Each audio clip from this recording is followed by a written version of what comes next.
Magaba kanilma kana furu kulkullu waaqa tokkoon ameen. Mootittii qulqulleettii alleeni. Jiini galee guyyaa kudhanitti haadha keenya qulqulleettii illeenidha.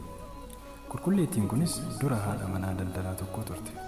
Innis gochaa ishee hundumaan qulqulluu taatee osoo jirtu gara galaanaatti ishee darbate.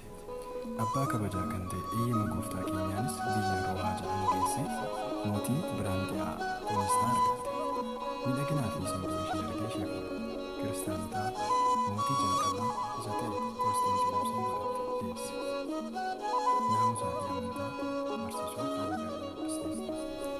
Mucaa ishee yeroo mootii ta'etti gara Yerusaalem deemtee abbaa kabajaa kan ta'e fannoo Kiristoos mul'isi bakka kabajaa isaas hojjedhu abjuu jedhu argite. Akkamitti akka argites mucaa isheetti himte. Innis wantoota hedduu waliin ishee erge. Yeroo achi geessus abbaa kabajaa kan ta'e fannoo gooftaa keenyaa ni sakattaate. Fayyisaa kan ta'e fannoo isaa isa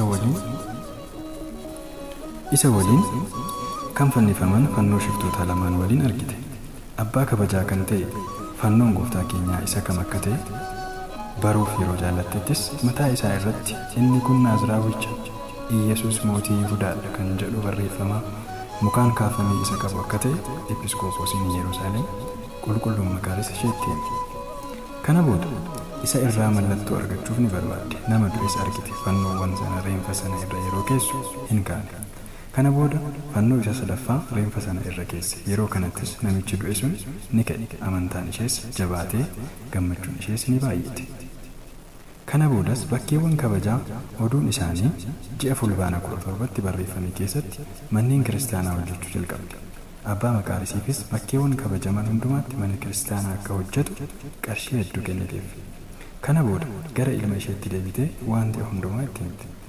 Fannoo isaa kabajamaa argachuu isheetti hedduu gammadde. Qulqulleettiin kunis hojii gaarii ishee erga raawwattee fi Waaqayyoon erga tajaajiltee booda waa'ee uffata lubootaa fi qallaba isaanii mana kiristaanotaa fi kawwaalota dhaalaa fi gochaa hedduu hiyyeessotaa fi dadhabootaafis akkasumas erga hojjettee fi dhaabdee booda nagaadhaan boqotte. Guutummaan umurii ishees waggaa 80 ta'e. Waaqayyoof galanni haa ta'u. Nuunis kadhannaa isheen nu haa fayyisu. Eebbaa fi suuqa araarsummaa isheen nu waliin bara baraan haa jiraatu. Ameen.